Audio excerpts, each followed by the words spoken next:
बांझ औरत। आज रानी जल्दी उठ गई क्योंकि आज का दिन उसके लिए बहुत महत्वपूर्ण था। अकेलापन दूर करने के लिए अपने लिए जीने का एक कारण घर लेकर आ रही थी। देखा जाए तो बहुत खुश भी थी और थोड़ी सी नाराज भी थी क्योंकि पिछले 7 साल की यादें उसे रात भर सोने नहीं देती थी और अब स्वस्थ बैठने भी नहीं देती थी। चाय का कप लेकर वह गैलरी में आकर बैठी और गुजरा हुआ कल उसके आंखों के सामने आने लगा। बेटा, तुम्हें ऐसे नहीं आना चाहिए था। शादी होने के बाद उसे अंत तक निभाना आना चाहिए। ऐसा ही समझो कि तुम्हारा नसीब ही खराब है। कोई क्या करेगा। अगर माँ बन सकती तो बात ही अलग थी होती। मैं माँ नहीं बन सकती, इसमें मेरी क्या गलती है? यह सब मेरे हाथों में है क्या? माँ नहीं बन सकती मतलब मैं इंसान नहीं हूँ क्या? मेरी कोई फीलिंग्स नहीं है क्या? मिनट मिनट में मेरा अपमान करने वाले, मेरा जीना मुश्किल करने वाले लोगों के साथ में जिंदगी कैसे बिताऊं? वह जो कहेंगे वह सुनना। रानी और माँ की यह सब बातें चालू थी। तब पापा आए। ये देखो बेटा, मैं तो एक कपड़े की दुकान पर काम करता था। अभी उम्र हो गई है तो कोई काम भी नहीं देता है। और तुम्हारा भाई हर्षल तो परदेश में अपनी गृहस्थी में मगन हो गया है। तुम कहती हो तो मैं तुम्हारे ससुराल वालों से बोलता हूँ, पर तुम अपने ससुराल वापस चली जाओ, ऐसा मुझे लगता है। नहीं पापा, कुछ भी हो जाए मैं उस घर में वापस नहीं जाऊँगी। वहाँ पर मुझे घुटन सी होती है। वहाँ मिलने वाला अपमान, बेइज्जती से मैं थक चुकी हूँ। शादी के पहले मैं मेरे पैरों पर खड़ा होना चाहती थी, पर मेरा ग्रेजुएशन होते ही आपने मेरी शादी करवा दी।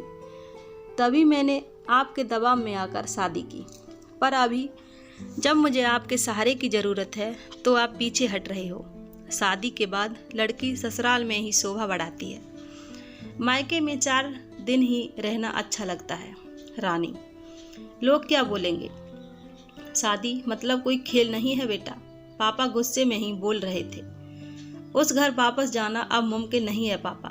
मैं आने के पहले से ही डिवोर्स पेपर पर सिग्नेचर करके आई थी क्योंकि उन लोगों को सिर्फ मुझसे बच्चा चाहिए था जो मैं उन्हें नहीं दे सकती।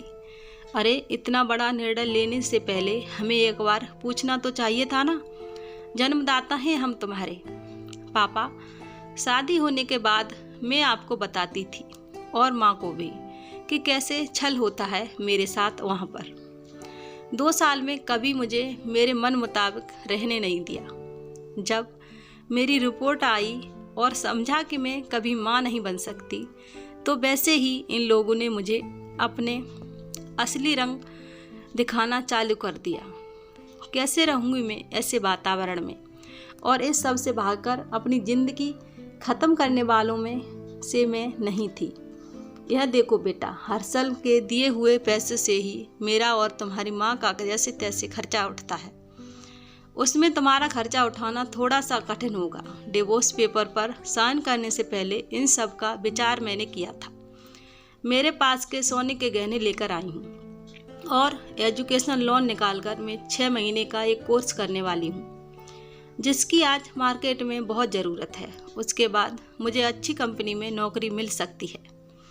मैं आपके ऊपर आर्थिक बोझ नहीं डालूंगी पापा। मुझे जीवन जीना है, संघर्ष करूंगी और कमाऊंगी। विश्वास कीजिए मेरा। सब लोग क्या बोलेंगे बेटा?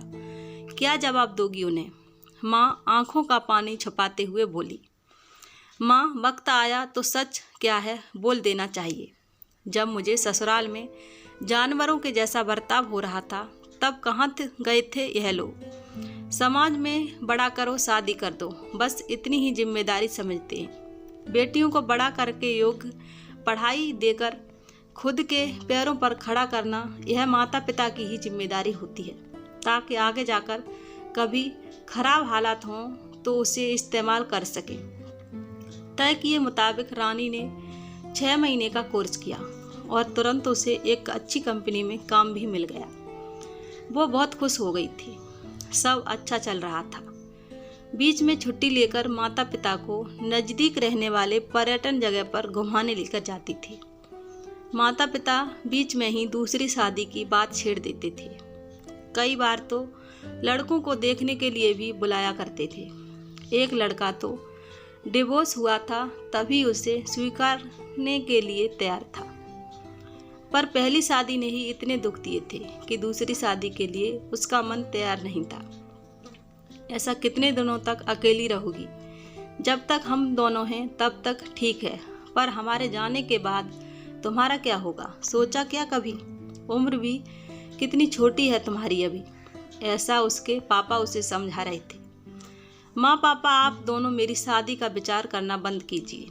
आप दोनों को खुश देखकर मैं खुश होती हूँ। मेरे दोस्त सहेलियाँ हैं ना मेरे साथ, क्यों करनी दूसरी शादी भला? इतना आसान नहीं है बेटा।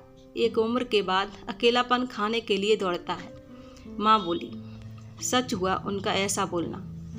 आगे 2 साल में पहले माँ और 6 महीने में ही पापा का निधन हो गया। रानी अब अकेली हो गई। हर्षल भाई और उसकी पत्नी आए और साथ में चलो बोलकर औपचारिकता की, पर मुझे उनके साथ जाकर वापस बोझ नहीं बनना था। मदद के वक्त मेरे साथ खड़े रहो, इतना बोलकर मैंने उनको जवाब दिया। ऑफिस का काम और बहुत सारे दोस्त, सभी लोग की शादी हो गई थी और वह अपने अपनी गृहस्थी में मगन हो गए थे। जीने के लिए कोई लक्ष्य मिल ही नहीं रहा था उसे। छुट्टी के दिन ऐसे ही एक मैगजीन पढ़ते समय उसे सिंगल मॉम पर एक बात पढ़ने के लिए मिली और उसे जीने का उद्देश्य मिला। उसने उस ही दिन तय किया और एक 10 साल की लड़की को गोद लेने का प्रयास चालू किया। प्रक्रिया बहुत बड़ी थी, पर बोलते हैं ना, मन में इच्छा हो तो रास्ता मिल ही जाता है। वैसे वह प्रक्रिया पूरी हो गई और आज वही दिन था कि वह उस लड़की को लेने के लिए अनाथ आश्रम जाने वाली थी। उस लड़की को घर लाकर वह माँ नहीं बन सकती, इस सोच पर और उस पर होने वाले सभी आरोपों को मिटा देना चाहती थी। तभी उसने निश्चय किया कि लड़की को बहुत पढ़ाऊंगी, खुद के पैरों पर खड़ा करूंगी और फिर शादी करवाऊंगी। उम्मीद करती हूँ आपको मेरी यह कहानी पसंद आई होगी। अगर कहानी पसंद आई हो तो हमें कमेंट में ज़रूर बताएं। वीडियो को लाइक करें, शेयर करें और हमारे चैनल को सब्सक्राइब करें। कहानी सुनने के लिए धन्यवाद।